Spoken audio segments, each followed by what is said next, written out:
माता की स्थापन करिलो।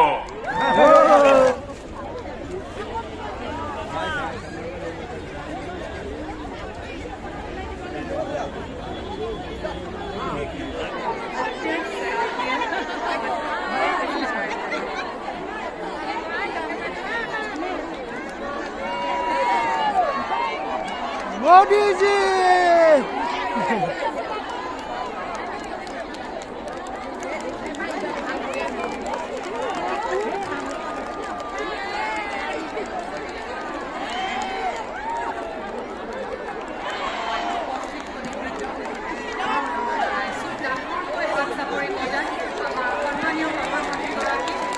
मोदी जी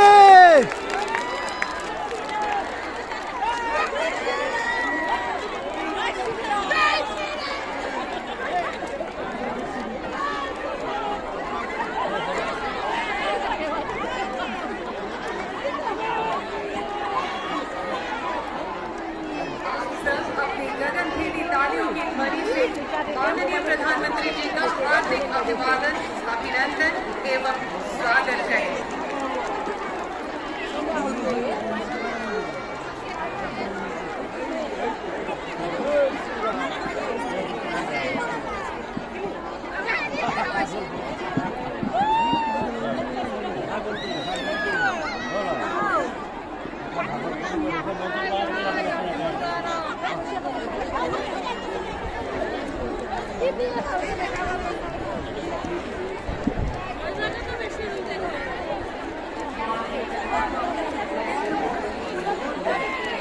क्षमता ने देश को नई ऊंचाइयों पर पहुंचाया है। उत्तर पूर्व के प्रति उनका विशेष स्नेह, उनका नियमित आगमन और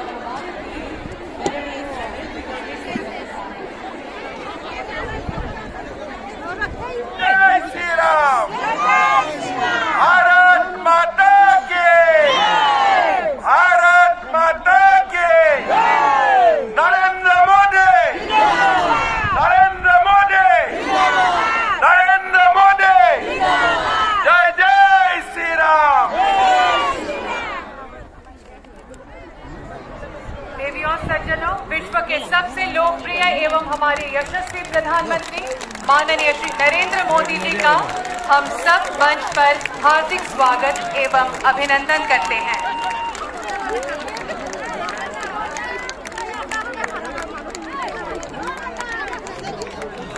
प्रधानमंत्री नरेंद्र मोदी डांगरिया, অসমৰ মহামান্য ৰাজ্যপাল গোলাপ চান্দ কাটাৰিয়া ডাঙৰীয়া, ভাৰত চৰকাৰৰ মন্ত্ৰী, আমাৰ সকলোৰে সন্মানৰ সৰ্বানন্দ সোণোৱাল ডাঙৰীয়া, ভাৰত চৰকাৰৰ ৰাজ্যিক মন্ত্ৰী ৰামেশ্বৰ তেলী ডাঙৰীয়া, নৰেন্দ্ৰ মোদী ডাঙৰীয়াৰ নেতৃত্বত আলফাৰ শান্তি চুক্তি, বড়ো চুক্তি, কাৰ্বি চুক্তি, ডিমাচা চুক্তি, আদিবাসী শান্তি চুক্তি, আজি আমাৰ অসম মাতৃ বহু বছৰৰ পিছত গুলি বোমা বাৰুদৰ পৰিৱৰ্তে আজি বহু বছৰৰ মূৰত এক শান্তিৰ কপৌ চৰাই আমাৰ অসম মাতৃৰ বুকুলৈ উভতি আহিছে। अब मैं माननीय प्रधानमंत्री श्री नरेंद्र मोदी जी से अपना बहुमूल्य उद्बोधन देने के लिए विनम्र अनुरोध करती हूँ।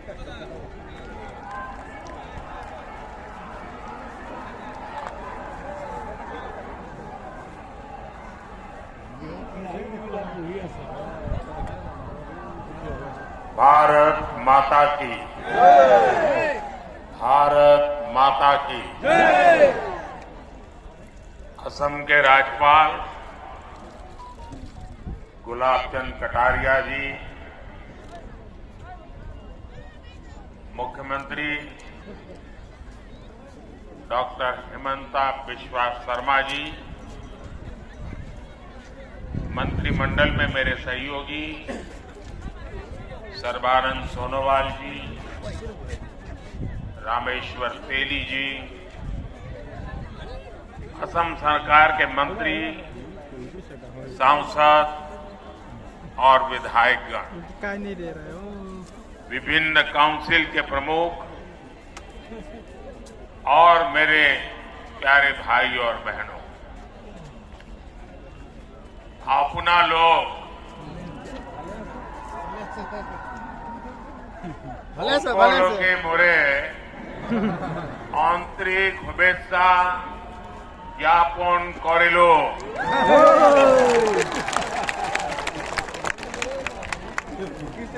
अंतर्राष्ट्रीय आज मुझे एक बार फिर मां कामाख्या के आशीर्वाद से असम के विकास से जुड़े प्रोजेक्ट्स आपको सौंपने का सौभाग्य मिला। थोड़ी देर पहले यहां 11,000 करोड़ रुपयों के प्रोजेक्ट का शिलान्यास और लोकार्पण हुआ है। ये सारे प्रोजेक्ट असम और नॉर्थ ईस्ट के साथ ही दक्षिण एशिया के दूसरे देशों के साथ इस क्षेत्र की कनेक्टिविटी को और मजबूत करेंगे। ये प्रोजेक्ट असम में टूरिज्म सेक्टर में नए रोजगार पैदा करेंगे और स्पोर्टिंग टैलेंट को भी नए अवसर देंगे। ये मेडिकल एजुकेशन और हेल्थ केयर सेक्टर में भी असम की भूमिका का विस्तार करेंगे।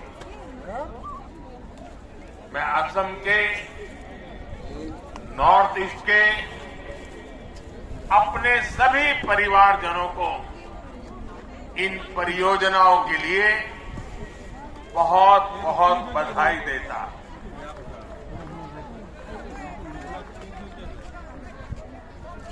मैं कल शाम को यहां आया। जिस प्रकार से गुवाहाटी के लोगों ने रोड पर आकर के स्वागत सम्मान किया, अबाल वृद्ध सभी हमें आशीर्वाद दे रहे थे। मैं आप सबका हृदय से आभार व्यक्त करता हूं।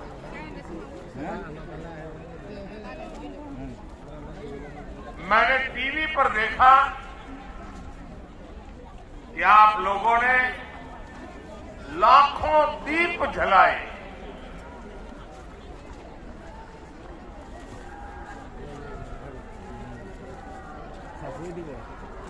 आपका ये प्यार, आपका ये अपनापन, ये मेरी बहुत बड़ी अमानत है।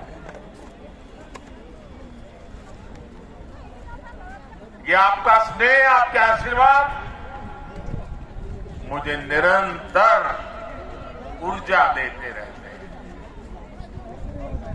मैं जितना आप सबका आभार व्यक्त करूं उतना कम है। भाई और बहनों, बीते कुछ दिनों में मुझे देश के अनेक तीर्थों की यात्रा करने का अवसर मिला। अयोध्या में भव्य आयोजन के बाद मैं अब यहां मां कामाख्या के द्वार पर आया।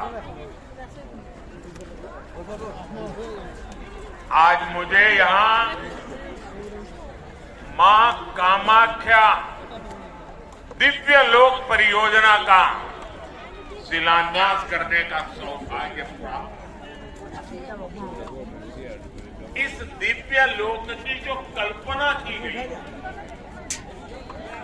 मुझे इसके बारे में विस्तार से बताया गया। जब ये बनकर पूरा होगा तो ये देश और दुनिया भर से आने वाले मां के भक्तों को असीम आनंद से भर देगा। मां कामाख्या दिव्य लोक परियोजना के पूरा होने के बाद और ज्यादा श्रद्धालु यहां आकर दर्शन कर रहे हैं। और मैं देख रहा हूं कि मां कामाख्या के दर्शन की संख्या जितनी ज्यादा बढ़ेगी उतना ही पूरे नॉर्थ ईस्ट में ये टूरिज्म का प्रवेश द्वार बन जाएगा। 4 करोड़ से अधिक गरीब परिवारों के पक्के घर बनाए। हमने घर घर पानी, घर घर बिजली पहुंचाने का अभियान भी चलाया। उज्ज्वला योजना ने आज असम की लाखों बहनों बेटियों को धुएं से मुक्ति दी। स्वच्छ भारत अभियान के तहत बने शौचालयों ने असम की लाखों बहनों बेटियों की गरिमा की रक्षा की। साथियों, विकास और विरासत पर हमारे इस फोकस का सीधा लाभ देश के नौजवानों को हुआ। आज देश में पर्यटन और तीर्थ यात्रा को लेकर उत्साह बढ़ रहा है। काशी कॉरिडोर बनने के बाद वहां रिकॉर्ड संख्या में श्रद्धालु पहुंच रहे हैं। बीते 1 वर्ष में 8.5 करोड़ लोग काशी गए। 5 करोड़ से अधिक लोगों ने उज्जैन में महाकाल महालोक के दर्शन किए। 19 लाख से अधिक लोगों ने केदार धाम की यात्रा की। अयोध्या धाम में प्राण प्रतिष्ठा को अभी कुछ ही दिन हुए हैं। 12 दिन में ही अयोध्या में 24 लाख से ज्यादा लोग दर्शन कर चुके हैं। मां कामाख्या दिव्य लोक बनने के बाद यहां भी हम ऐसा ही दृश्य देखने वाले हैं। साथियों, जब तीर्थ यात्री आते हैं, श्रद्धालु आते हैं, तब गरीब से गरीब भी कमाता है। रिक्शे वाले हो, टैक्सी वाले हो, होटल वाले हो, रेहड़ी पटरी वाले हो, सभी की आमदनी बढ़ती है। इसलिए इस वर्ष के बजट में भी हमने पर्यटन पर बहुत बल दिया है। केंद्र की भाजपा सरकार पर्यटन से जुड़े ऐतिहासिक स्थानों के विकास के लिए नया अभियान शुरू करने जा रही है। असम में, नॉर्थ ईस्ट में तो इसके लिए भरपूर संभावनाएं हैं। इसलिए भाजपा सरकार नॉर्थ ईस्ट के विकास पर विशेष जोर दे रही है। साथियों, बीते 10 वर्षों से नॉर्थ ईस्ट में रिकॉर्ड संख्या में टूरिस्ट आए हैं। आखिर ऐसे कैसे हुआ? ये पर्यटन के केंद्र नॉर्थ ईस्ट के खूबसूरत इलाके तो पहले भी यहां थे, लेकिन तब इतने टूरिस्ट यहां नहीं आते। हिंसा के बीच, साधन संसाधनों के अभाव के बीच, सुविधाओं की कमी के बीच आखिर कौन यहां आना पसंद करता? आप भी जानते हैं कि 10 साल पहले असम समेत पूरे नॉर्थ ईस्ट में क्या स्थिति थी। पूरे नॉर्थ ईस्ट में रेल यात्रा और हवाई यात्रा बहुत ही सीमित थी। सड़कें संकरी भी थी और खराब भी थी। एक राज्य से दूसरे राज्य में आना जाना तो छोड़िए, एक जिले से दूसरे जिले में आने जाने में भी कई घंटे लग जाते। इन सारी परिस्थितियों को आज भाजपा की डबल इंजन सरकार ने, एनडीए सरकार ने बदला है। साथियों, पिछले 10 वर्षों में हमारी सरकार ने यहां विकास पर होने वाले खर्च को 4 गुना बढ़ाया है। 2014 के बाद रेलवे ट्रैक की लंबाई 1900 किलोमीटर से ज्यादा बढ़ा। साथियों, मैंने देश की 2 करोड़ बहनों को लखपति बनाने की कार्य।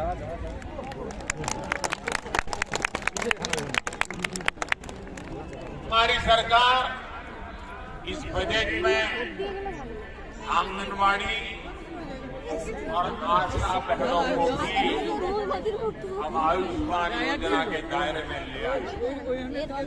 इससे उन्हें भी अब 5 लाख रुपया तक के मुफ्त इलाज की सुविधा मिलेगी। जो बहनों बेटियों का जीवन आसान बनाने वाली सरकार आज ऐसा देखिए, सालों साल से जो इलाके अशांत थे वहां अब स्थायी शांति स्थापित हो रही है। राज्यों के बीच सीमा विवाद हल हो रहे हैं। भाजपा सरकार बनने के बाद 10 से ज्यादा बड़े शांति समझौते हुए। पिछले कुछ वर्षों में नॉर्थ ईस्ट में हजारों युवाओं ने हिंसा का रास्ता छोड़कर विकास का रास्ता। मैंने कई वर्षों तक आसाम में के संगठन का काम, मैं यहाँ हर इलाके में घुमा हुआ हूँ।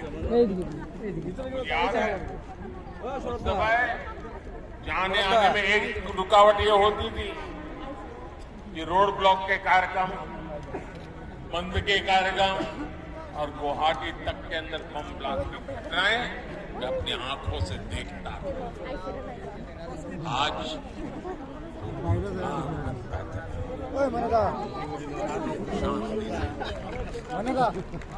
कैमरामैन फोकस करो, छोड़ा देंगे। असम के 7,000 से ज्यादा नौजवानों ने भी हथियार छोड़े हैं।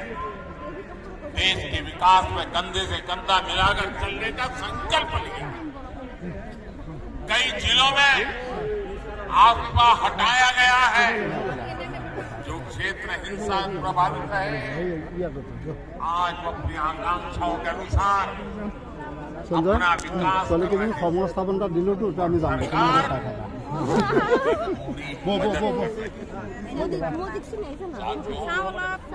छोटे लक्ष्य रखकर कोई भी देश, कोई राज्य तेज विकास नहीं कर सकता।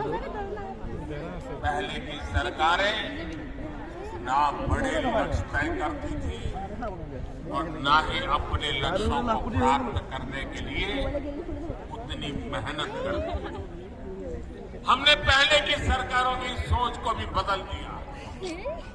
मैं नॉर्थ ईस्ट को उसी तरह विकसित होते देखना जैसा पूर्वी एशिया को दुनिया देखी। आज नॉर्थ ईस्ट होते हुए दक्षिण एशिया और पूर्वी एशिया की कनेक्टिविटी का विस्तार हो रहा है।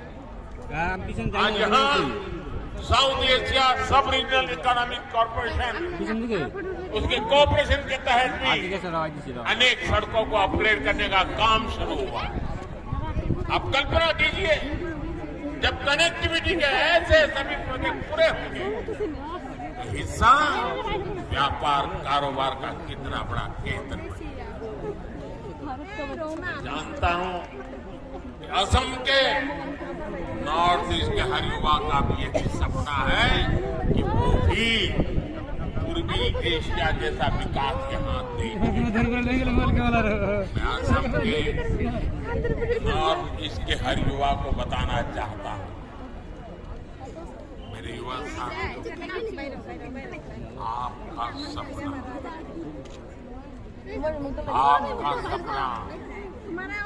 मोदी का संकल्प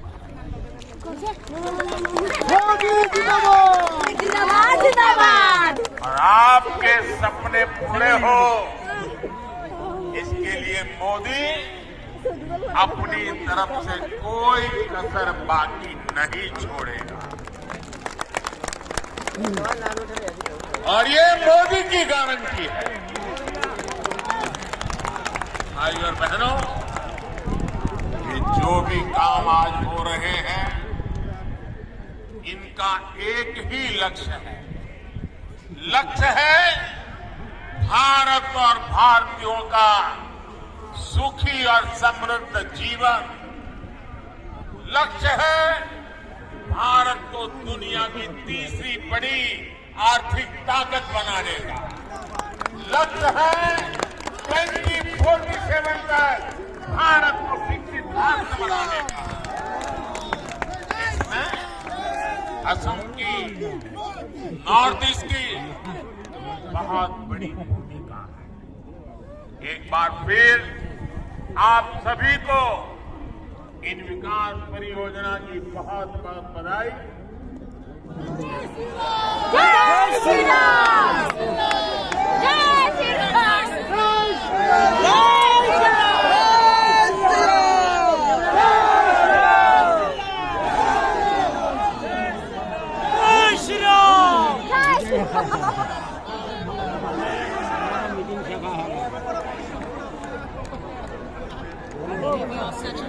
इसी के साथ हम इस भव्य समारोह